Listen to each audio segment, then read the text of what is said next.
right. Okay, so it's been a bit, and I wanted to welcome those back who has been waiting, but we're back with some more Shadowdark Solo.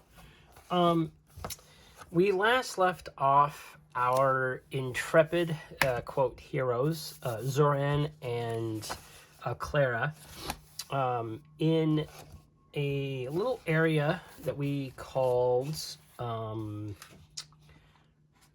that some form of, I forget what it was called, the cavern, the tunnels of the decayed gem,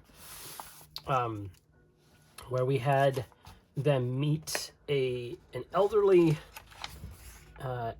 human, Una, the outcast, who currently appears to have the missing woman, Brienne, in a cage behind some boulders in the cavern space that they're currently in.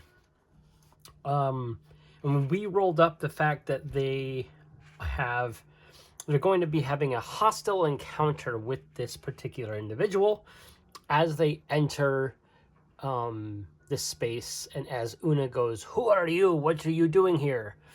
And we don't know anything in connection with this woman, or this elderly woman and a Brienne. We could roll up some Oracle questions for that, but I think what we're going to do here is we're going to resolve a couple of roles here. We know, unfortunately, that Clara is unable to cast I think it was light or protection from evil. Yes, it was protection from evil. So she can't cast that spell currently until she rests, and they have not been able to rest. So there is that. What does Clara have on her?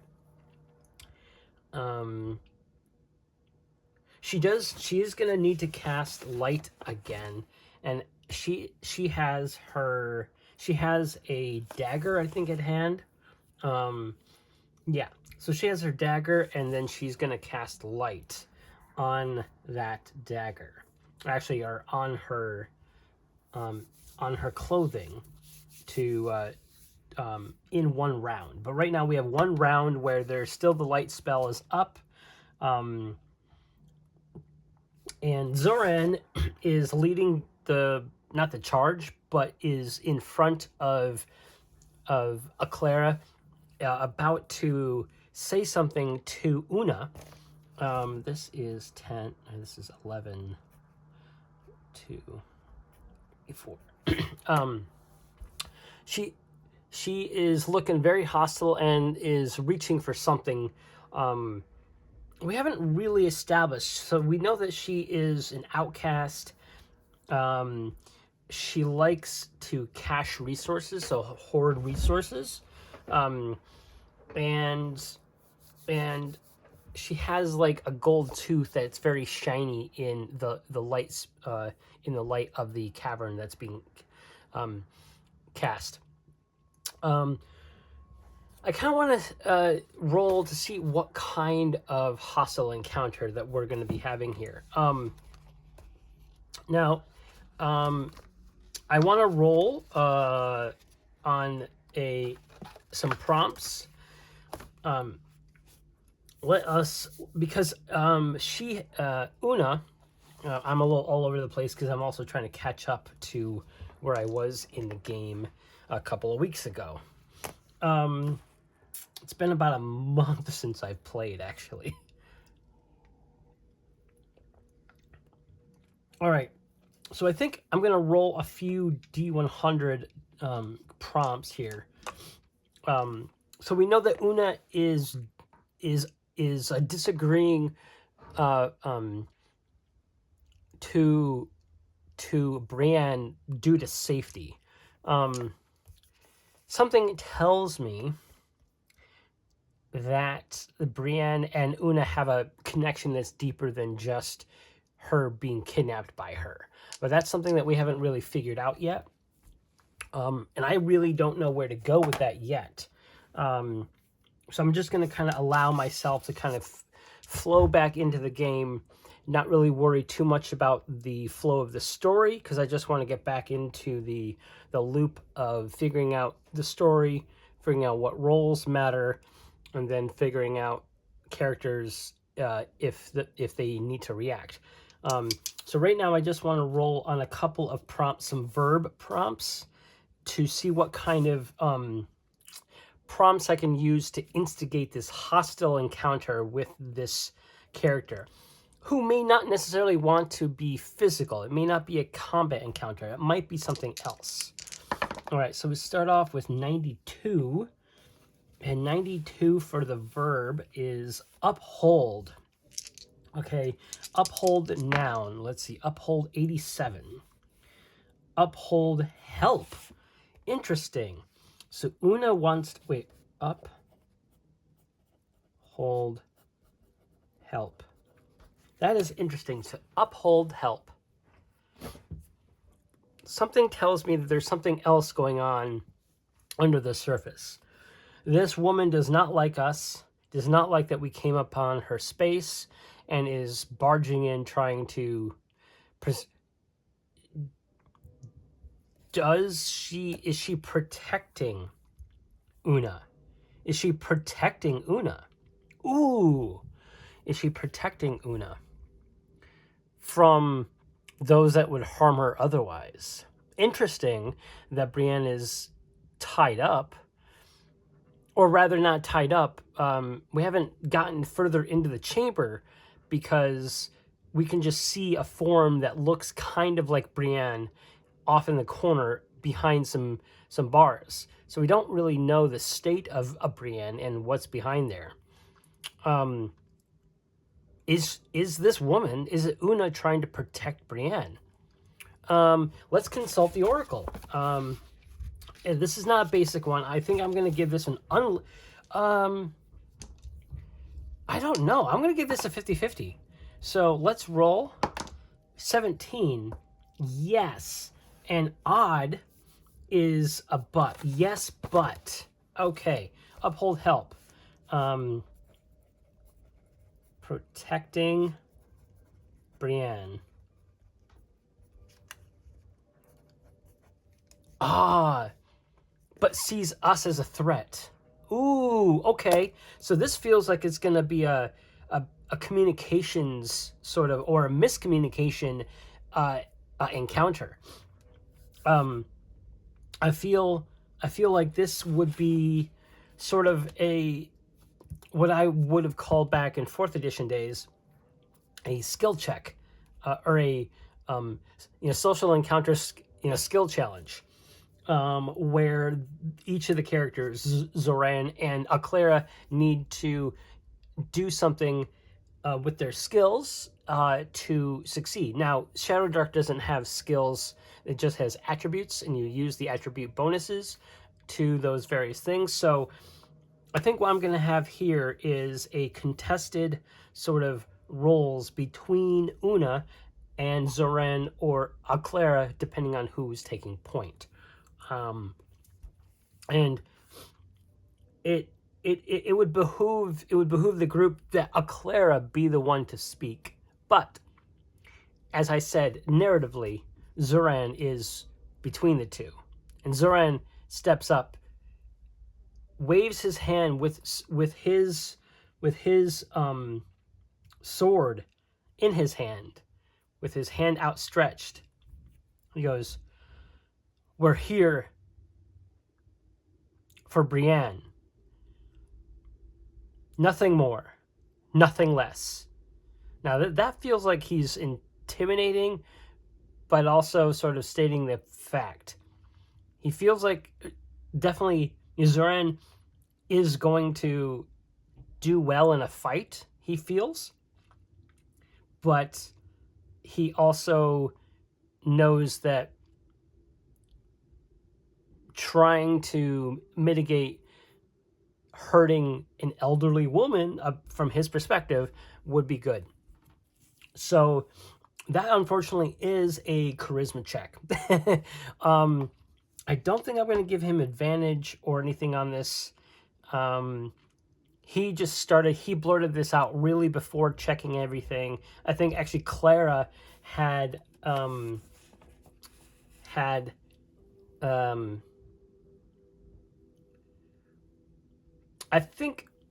think I'm going to utilize that Clara is going to sort of nudge him to say the fact that they only want to take Brienne back to town because people were worried.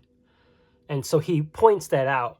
And mechanically what I'm doing is I'm going to be giving one of Clara's lucks, because she has 2, to Zoran, who now has 1.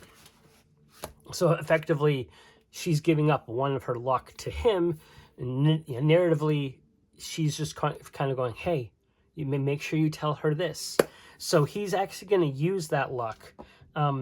I believe, I can't remember. I'm really bad at remembering the flow of play sometimes. Let's look it up together. I think the luck tokens on page 79.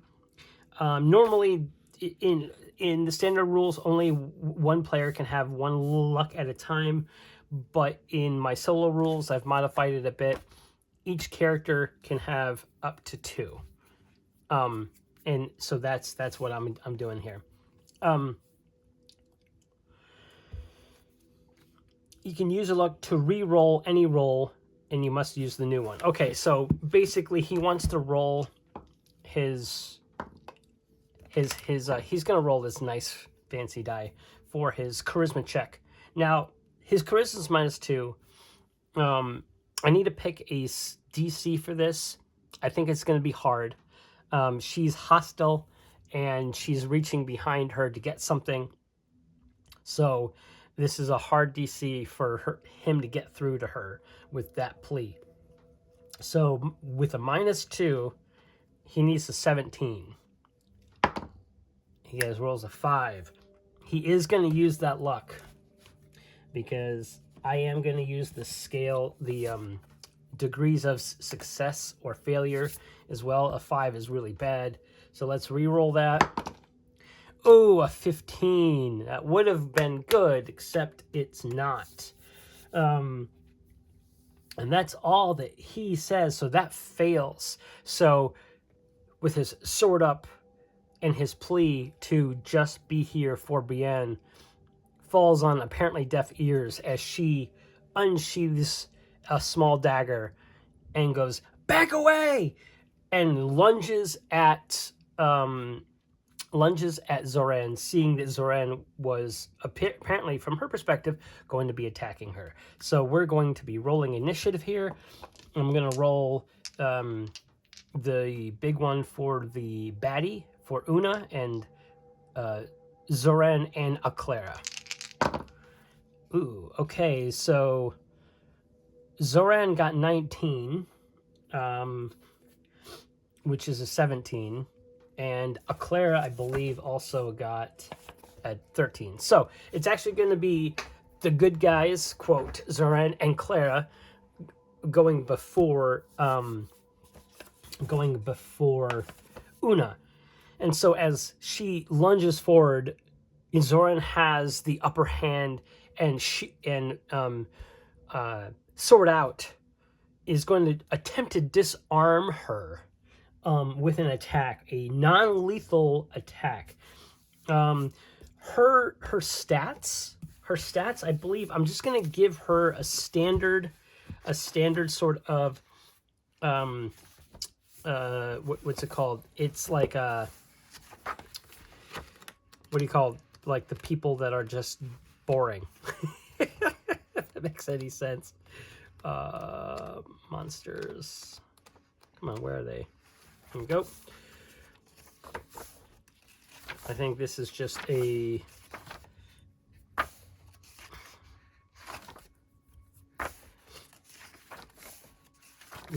quick. I think she has some sort.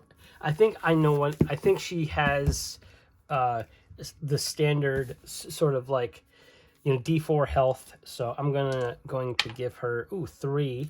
So she has 3 health. Actually, I'm going to give her 2d4 for her. So 4 health. So 1, 2, 3, 4 HP. And dagger spells dexterity, so I'm going to give her a +2 to that hit. So +2 hit, and then d4 damage. Okay, and let us roll. So he's going to attack, trying to disarm. So that is sort of a called shot. So he does get +1 attack. And he gets +2 attack. He gets +5 attack. But only +3 to damage. So he has +5 right now. He just needs to hit. I mean, her AC is 10. So 10 AC for her. She is not wearing any armor or anything like that. Dex is probably pretty good, so it's probably 11 AC. He rolls a 9 +5. That's enough. So he is able to thwack. I'm going to say that since he successfully hits fairly well, I'm going to roll a. He called the shot, so AC probably was up to, let's see, was it? It was a 9 +5 is 14. Yeah. I think that was a normal difficulty for him. So the dagger goes clunking onto the ground, slides off a little bit, and she is currently disarmed. He chooses to do no damage, but I'm going to have him roll damage to see if he knocks her out in one shot. So let us roll him his damage, which is a D8 for the one-handed swing he did. Ooh, 8. Yeah, that's pretty brutal. 1-8. He knocks her out on the ground with one swing. Didn't mean to. Obviously, he does not know his own strength in terms of this kind of thing. And he goes, "Oh, Clara, quick!" So actually, Clara comes over and is going to cast Cure Wounds on the lady. And this will end. And so she goes, "We're going to need..." This is the end of the spell, the light spell. As she casts this Cure Wounds, the chamber goes dim, and there's a few candle lights, lit around the chamber for Brienne, and next to like what looks to be some sort of sack throne seat situation with like a small crate next to it. There's one small candle as well, but not really enough to give a lot of light. So everything that's action is going to be disadvantaged. But as she casts Cure Wounds, it's still on. The minute she casts Cure Wounds, the light's going to drop. So she's going to cast Cure Wounds, and 18, plenty, is going to heal. I think it's what is it? Where is Cure Wounds? Is 1 plus half a level d6. So 2 d6 of healing. So 5 plus 4, 9 points of healing. Plenty. She heals up to full health. And is still knocked out, but she's no longer like at risk of dying due to a massive blow that Zoran just gave. So the lights go down. It's very dim in here, and it is technically the lady's turn. She holds her head and immediately looks up and goes, "Don't hurt her! Don't hurt her!" Why is she protecting this woman? This woman who apparently did a bad deal gone south, that kind of thing in town, and she's being held apparently as a captive. Like, what is going on? And Clara goes, "Just a second," and she's going to recast light in the dark, so at disadvantage. But she she gets a +1 to this roll. So 11. Ooh, both of them are 14, so 15. So a new 4, 5. 1, 2, 3, 4, 5. This is the new light spell. Okay. The light lasts for 10 rounds, like that. And for ease of gameplay and narrative, as long as there's no apparent threat, or active combat or duress, I'm not going to have her roll to cast at the beginning of every turn. Until there is a story beat that needs attention, then I will do that. But until then, I'm still just going to do 1 round per, or 10 rounds for the light spell, and it'll just last 10 rounds, unless they are under duress, of course. Okay. Light. Oh, no, that's different. That is, that the light spell is, just stays on a person. Of course, I have to remind myself. Of course, I never remember this stuff. Oh, I guess I never printed out, or rather, so I wrote these little cards for the various spells that I use for my games, and I guess I never wrote out one for light. So let's look up light real quick in the spell list. Okay. Light. Here we go. One object you touch glows.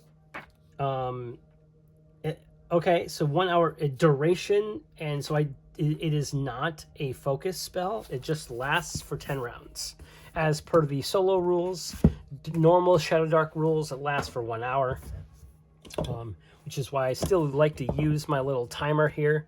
1 for my sessions, and 2 just for pacing. Okay, so she casts light, and Zoran goes over to the cage and says, "Watch her," to Clara to watch over Brienne. Make sure she doesn't do anything fishy. And then then Zoran comes over and inspects the cage. And I believe, is it locked? You know what? Just because the scenario between, or the relationship between Una and Brienne seems to be getting a little more muddy as the story evolves, I don't know if it's locked. So I'm gonna leave it up to chance. Leave it up to the Oracle to do this for me. So let me roll a d20 and get to the Oracle page. Come on. There we go. Party kidding me? Really? There we go. 15, which is odd. Yeah, it is locked, but it is locked, but okay. So locked would imply that she is being locked against her will. The but is, so as he goes over, he goes, hey, does that woman have a key on her? And he looks past and sees Brienne slumped over, but on a cot, kind of huddled in the corner, wide-eyed, looking afraid. Kind of dressed as she was last described from town, so she's apparently is wearing her previous clothes. But there is a bowl in there. There is a pail. And it looks to be like a standard sort of like prisoner setup. But there's a blanket. There's even uneaten food. There is a barrel that has some water. So that's the but. So it's locked, but there's stuff in there to take care of herself. So Zoran has a follow-up. What's going on? And that is the end of one round. And I think what they're going to do here is that now that we're seemingly out of combat, I'm probably going to use up the rest of this light spell and have them sort of search the area and together make a roll with advantage to sort of investigate the area for what is going on. Are there letters? Is there a key to the lock? And also tie this woman up so they can ask her questions without her causing trouble. So we're gonna have a couple of rolls here, and then a new light spell is gonna have to be cast. So we're gonna first just kind of look around. 7 plus, I think, yeah, 7 plus 1, so not 8 is not, it's not that it's easy, but they don't really see any overt, like, answers. But there is a key, and it is on what's-her-face, but it does take up the rest of the light spell. I'm not going to make a new light spell. I'm just going to start a new one and roll for her.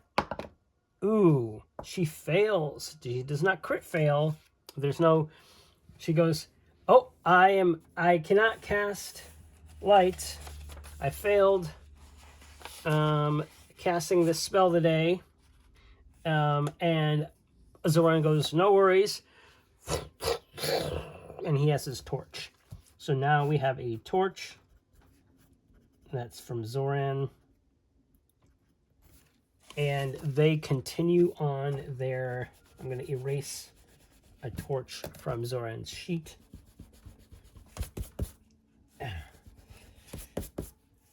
This paper does not like to be erased. Interesting. Okay.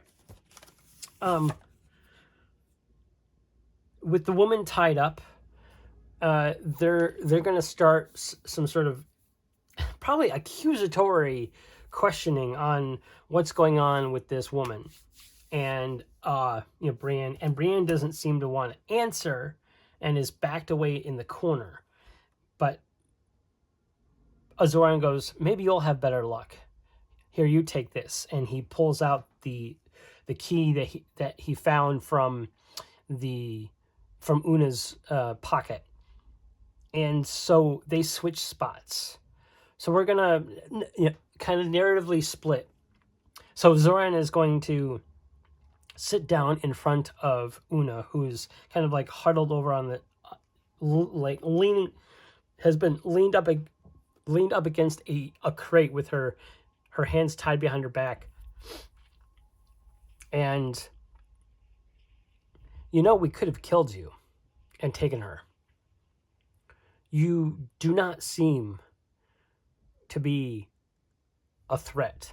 Now we do remember we did roll as this woman is a boss monster. So as a trait, she should have been easier to knock down. Narratively, it made sense that what happened, but mechanically, I had forgotten that we rolled her as a boss monster right up until right this second. So there's going to be something else going on, probably. And what? So she starts to say, I just want to keep her protected, and she doesn't want to stay here, but this is the safest place for her.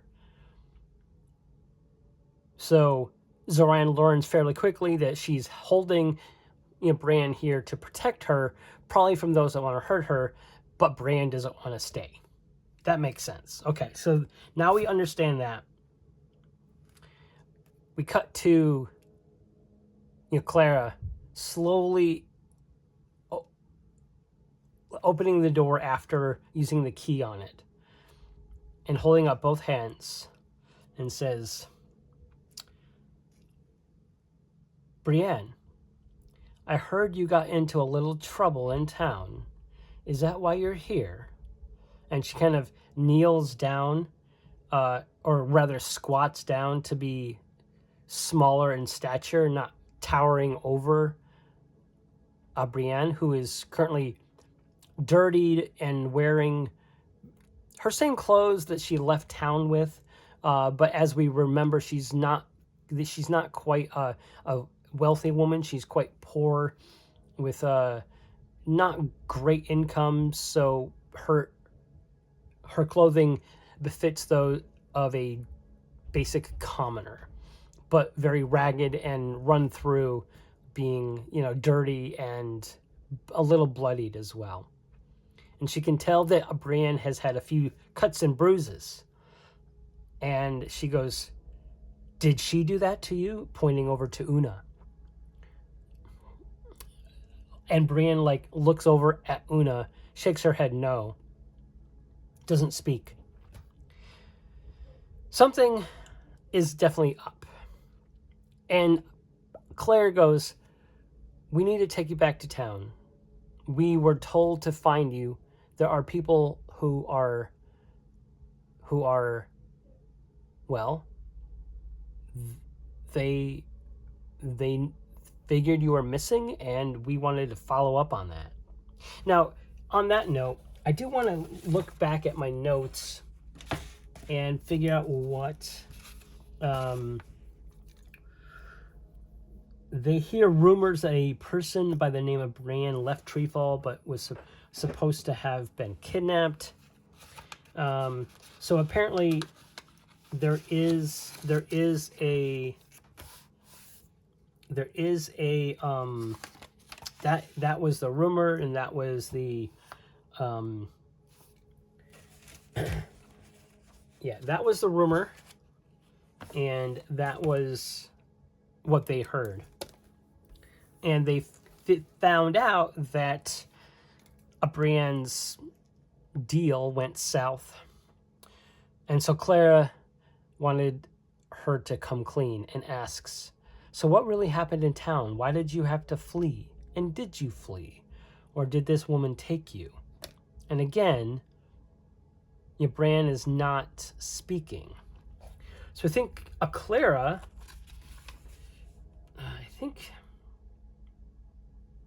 she can't cast Cure Wounds anymore. Or she can't cast Light, and she can't cast Protection from Evil.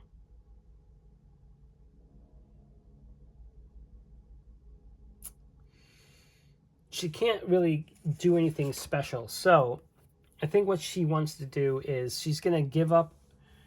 She's going to pick up a piece of food that is next to the bowl and the barrel. And says, aren't you hungry? You do look hungry.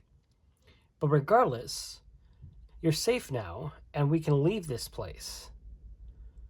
And we can head back to town and clear up whatever is going on.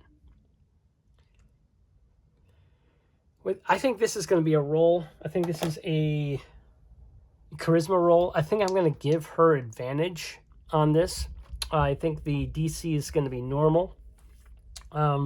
Advantage because they have bested Una, they have kept her alive, and also Clara is trying to be kind and is offering food and sustenance, as an olive branch, if you will. So I'm just gonna have them roll. Ooh, a natural 20. Nice. So what that sounds like from Brienne's perspective is that there's this obviously nice woman who came along with this very, kind of gruff but very formidable man, comes in and bonks her protector slash some sort of a matron on the head, but keeps her alive, comes over to her, asks her these questions. And so everything felt like scary at first, but now it doesn't seem as such. And this woman's outstretched hand with an apple, and she yanks the apple out of her hand. She takes a big bite. And then with that, natural 20. I think we're going to have Brienne sort of spew her sort of story, because this is a conversational natural 20. It's not a confrontational, but it is conversational. So Brienne is going to share some things, and I'm going to roll up a couple of prompts just to have some starting off points. We do understand that she had a deal went south, and I'm curious as to if this has anything to do. I am going to ask if it has anything to do with Una's cash, like her resources. I'm going to say likely. 18. So yes, and so definitely. So yes, and maybe. Oh, actually, I don't need a prompt anymore. So Una goes, leave her alone. She's got nothing to do with this. Just take her home with this. And like Una is obviously some sort of motherly figure to Brienne, and hands over this bill of sale, this note, denoting an order for some particular clothing, because as we recall, Brienne is a butcher, so she would take the meat from the animals but not the hides. So maybe there was some orders from hides that she was taking, and that is exactly what Brienne says. It's okay, Mom. There we go. It's okay. So Mom. So they are mother and daughter. It's okay, Mom. They seem to be wanting to help. Let them help. Well, this is weird. This is different. So we have a mother and daughter holed up in a cavern, protecting the daughter from something else that wasn't. Everything leading up to this point was telling both Zoran and Clara that Una was the baddie, and that a Brienne needed to be rescued, quote. But Brienne fills them in, and again, riding off of that natural 20, and then Una being scared and trying to throw herself in front of her to protect her from these strangers. Clara basically asks, why have you kept her here? Why haven't you let her leave? And I think Brienne goes, it's okay. I'll tell them everything. And so she tells them everything. So I'm going to say that through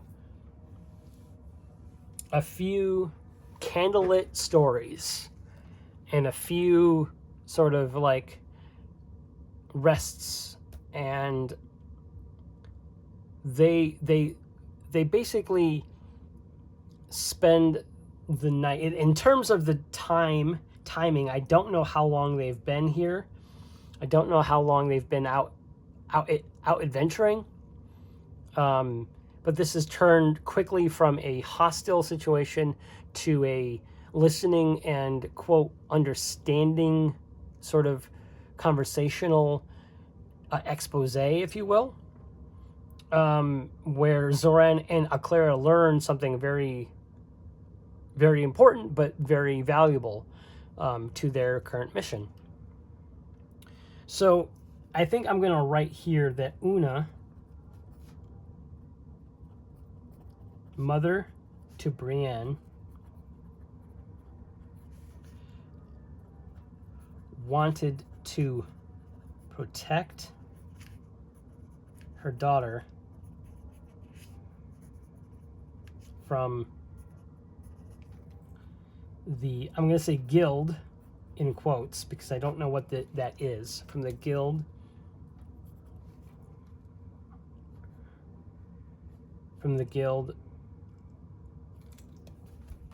yeah,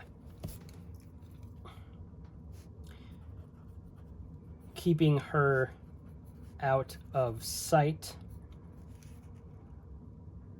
and safe. Now, Brienne, so Una's story is pretty standard and pretty typical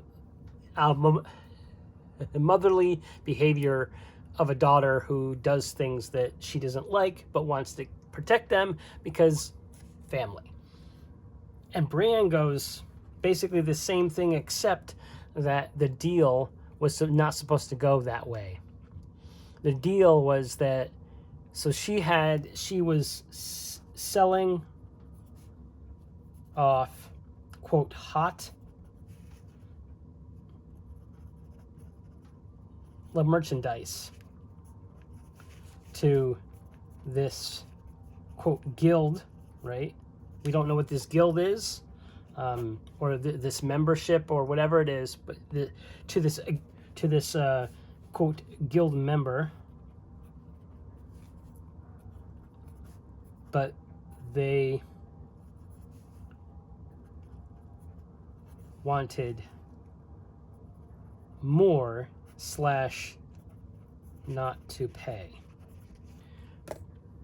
So it seems like this particular guild member representing this guild, this society or whatever, or this group, wanted to pull the wool over Bran's eyes, but Bran, being a butcher and someone that doesn't make a lot of money, needed the money and probably pushed back, and that's exactly what happened. She pushed back and didn't give them the items, but took the money anyway.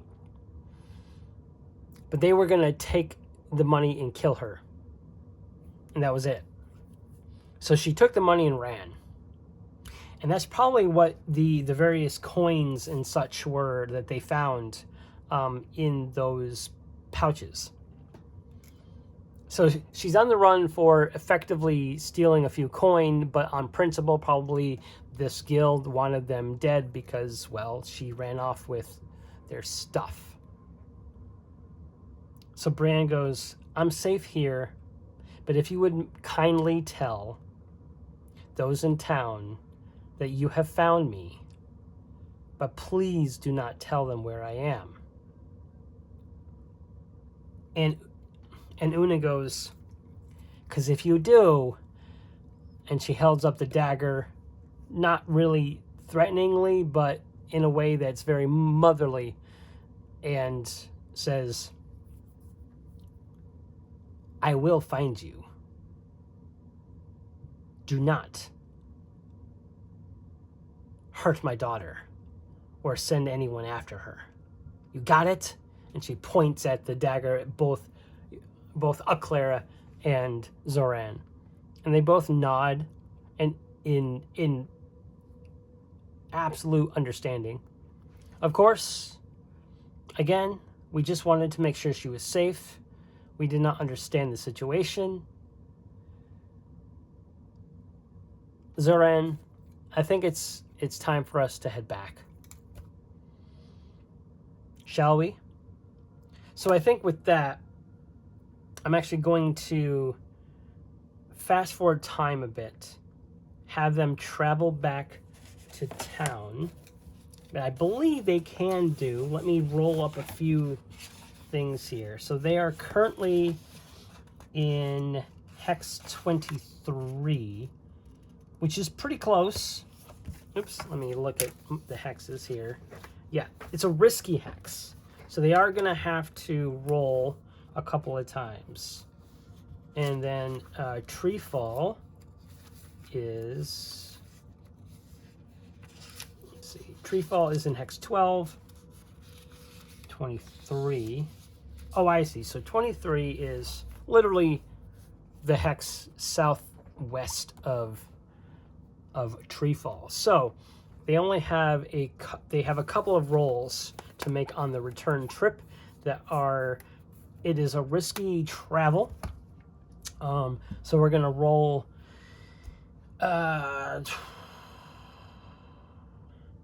twice. We're gonna roll twice, and if any of them are ones, they'll have an encounter. They also know a path to avoid. There's hobgoblins riding griffins also in this area, so they are going to avoid those areas again. And the camp that they're in, what they're going to do is they're going to sort of, I'm going to have them roll both, each of them individually, some sort of, not disguising, but they're going to sort of try to cover up their own tracks as they leave this a travel camp, because this a travel camp has a burnt out campsite, has straw bedding area. It's definitely been used, like we had discussed in previous episodes, for travelers. So if anyone comes here, they don't want them to find the secret entrance. So they're going to try to disguise the secret entrance as best they can, put rocks and pebbles in the area that makes sense. So that's what they're going to do. And they both rolled a natural 1. They automatically just, they really don't know how to hide things. I mean, that makes sense. They kind of push rocks around, but in fact, they make it sort of, quote, worse. They don't take into account their own footprints or their own sort of leftover marks that they make when they're trying to move rocks and pebbles and stuff. So as they leave, they feel like they've done an okay-ish job, but the camera will pan back behind them and look at the campsite, and the campsite still has their then warm camp, but then also footfall boot prints and stuff from both of their feet are evident in that space, walking away from a wall, from the cavern wall. So that already looks suspicious if people want to look there. So that's not great. So don't know if that'll come up into play, but that is what 2 natural ones has got to look like. They left more evidence of things happening than reducing evidence of things happening. Oh man, the dice, man. So we're gonna have them travel back to town, and I believe this is gonna take the rest of the day. And they're both fairly healthy. Yes, they both are at their max, I believe. Yes, they are. Okay. So we're gonna have a couple of D6 rolls. I think I'm gonna have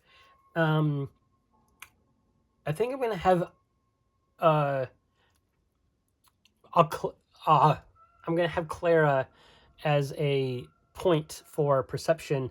So I'm going to have her roll as an active perception as they're traveling back home.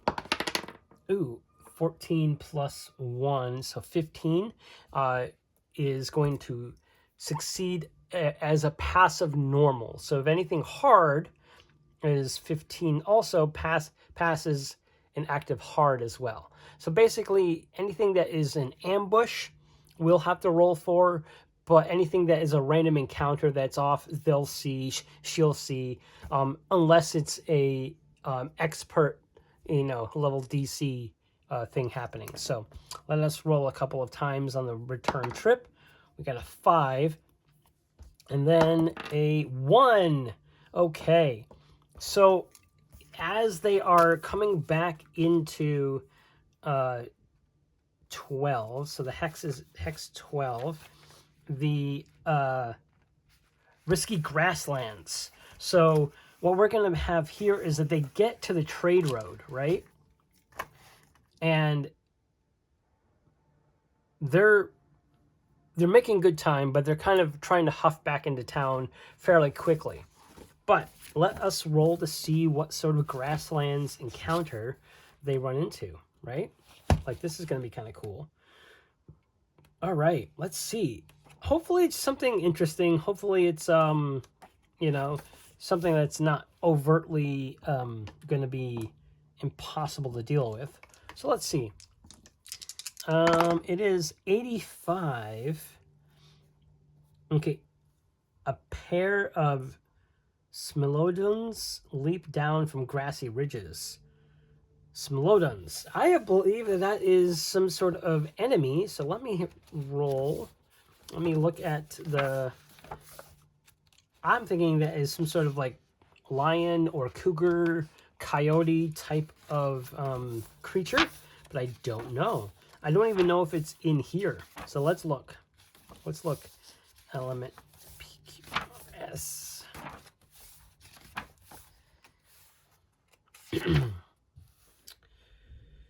Okay. Prehistoric tiger with long canine fangs. They hunt in grasslands and ice fields. Okay. So this is definitely an ambush. So this is a hard DC. She sees this coming, but they're immediately going to have to go into initiative. So they're not going to get a free attack on the party, but they are going to go on initiative order. So they got 6. Ooh, she's got 7. Oh no, he's got 7. Or he's got, hold on. He's got 8 and she's got 12. So thankfully, and they get 9. So they have a choice. She's gonna go first. And what is she gonna do here?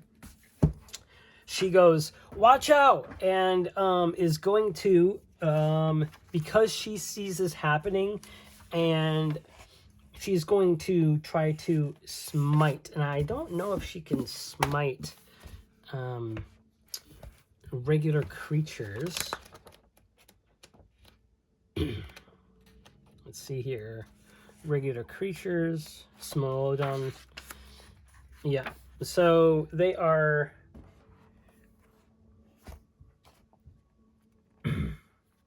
they are neutral, so she can't do the protection from evil thing anyway. It's not really going to do anything, but...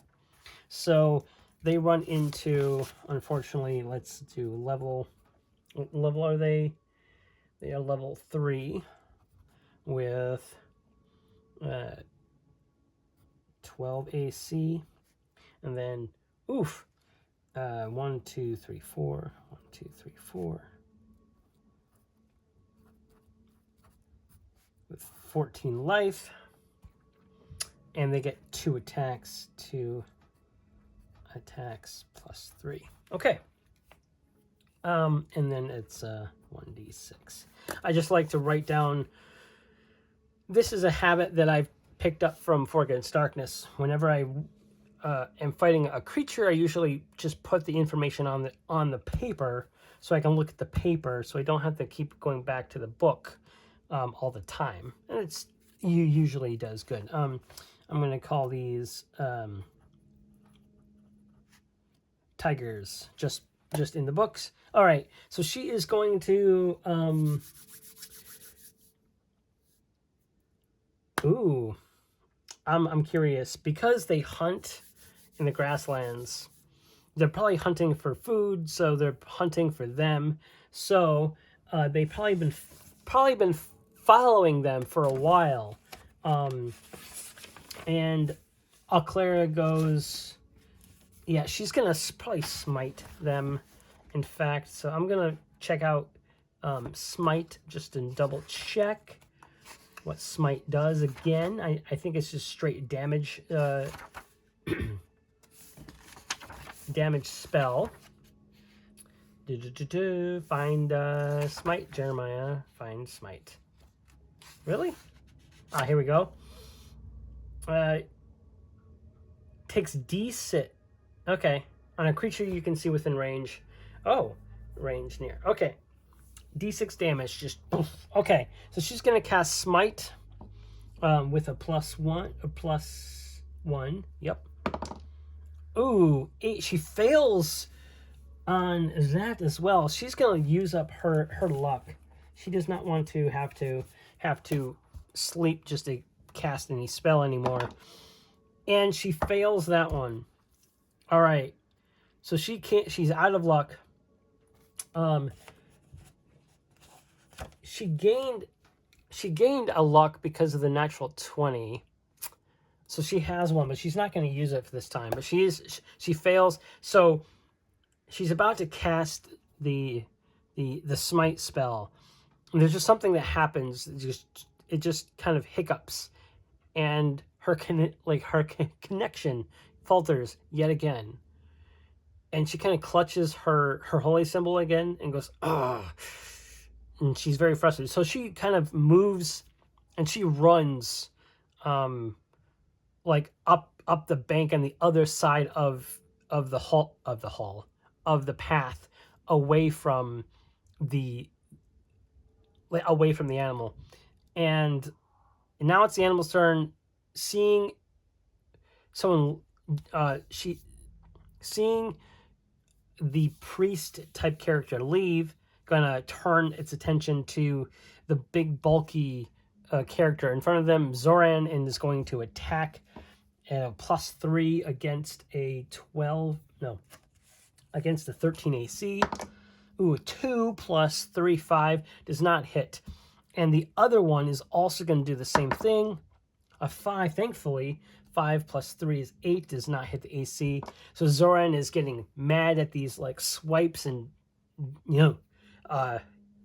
gashes, and basically is going to wail on them with a +5 and 11. Are you kidding me? Their AC is 12. Ugh. And now it is Claire's turn again. Top of the round. They are... She is going to take out her crossbow and use that. And so it is currently loaded, but she has to stand still. Okay, so she gets a +2 to this roll. Wow. Okay, well, she fires and then loses those, so that sucks. Okay, and then she takes an action, or she takes a turn to reload. And right, that is what that means. Loading means takes a turn to reload. That seems a little slow. Items. Hold on. Loading.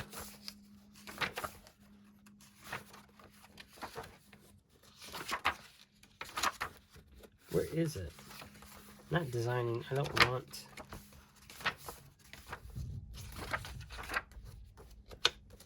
treasure. I really do need to just what do you call, put the bookmark things in this as well, because I can never remember where all the things are. I need items. The items.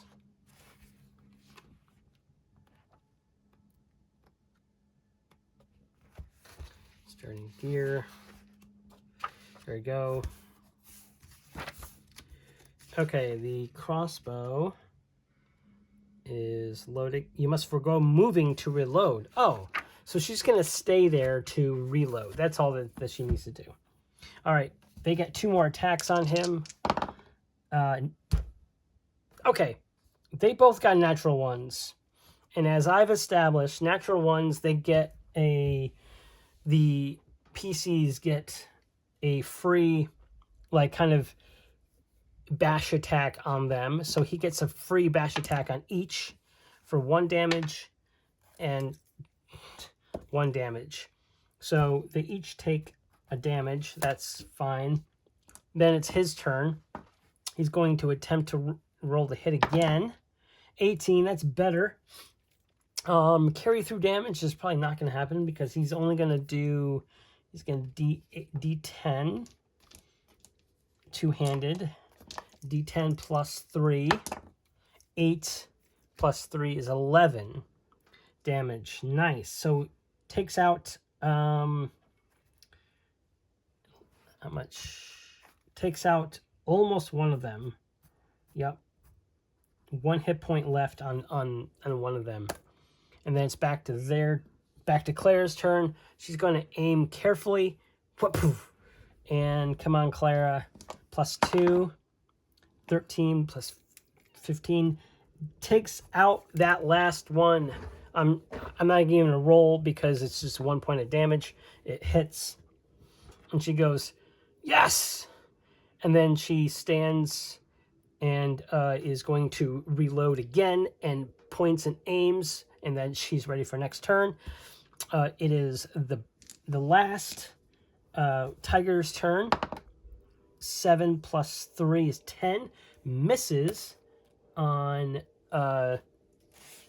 Zoran. Zoran goes, don't you dare. And then attacks. 4 plus 5 is 9. Still misses. And Clara goes, I got it. Poof. Fires. 13 plus 2 is 15. Hits their AC of 12. Does, I think it's a D6 of damage. 4 points of damage. So 1, 2, 3, 4. 10 points left. She goes, I got him. And it is their turn. Or his turn. The last tiger attacks Zoran. Definitely hits this time. And finally swipes at Zoran for 4 points of damage. So Zoran goes from 15 to 11.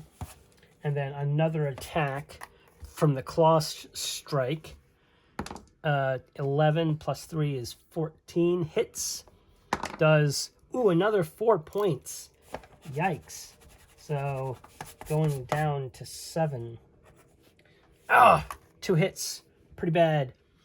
And Zoran goes, I'm going to need some help. And he is going to attack with his bastard sword. Oh, it keeps bouncing out. A natural 2. That kind of sucks. And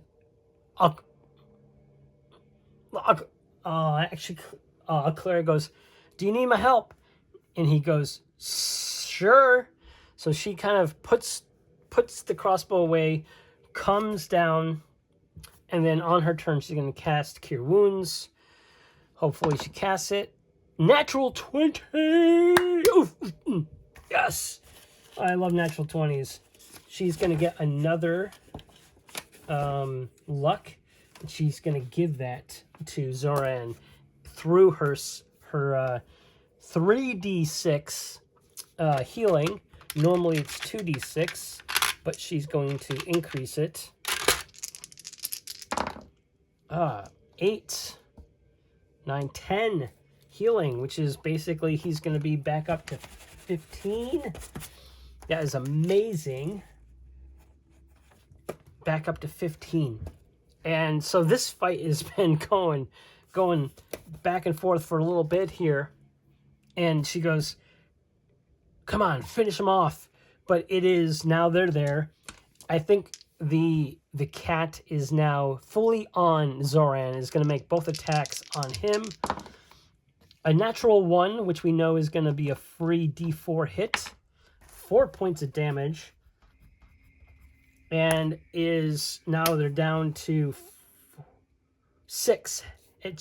And with a 14, definitely hits Zoran for another 4. It's been consistent, hitting 4 damage, going from 15 back down to 11. Now it's Zoran's turn. He just needs to do 6 damage. And he's going to roll a 9 plus 5 is 14, is enough for their AC of 12, and is going to swing real hard with his D10. Where's my D10? There it is. D10 for 4. Does he want to re-roll that with his luck? Does he think he can roll more damage? He just needs 6. He's going to use his luck. Now this is what I like about the Shadowdark luck system. It's any die that you roll, which is awesome. So he's going to re-roll that attack damage. 7. Yes, that's enough. 7 damage is enough to kill off that last tiger. Whew. Now, this was an ambush of tigers. So there's not going to be any sort of treasure or anything like that. But what I'm going to do here is, that was the encounter that they had as they entered into that last leg of their trip back to Treefall. And as they get back, quote, home, I'm going to expedite this little wrap-up session because I am past my timer. Personal, that is. They head back, and they're both very travel weary. Zoran is hurt and battered, needs to sharpen his sword, and his armor is looking a little rough. And Aclara definitely needs to go home and rest to get her spells back. And they both kind of go their separate ways back to their respective homes and tell each other, we'll pick this up in the morning, and we will let those that need to know about Brienne's, quote, safety in the beginning of next session, folks. But that's going to have to be next time. But until then, I'll see you on the flip side. Peace.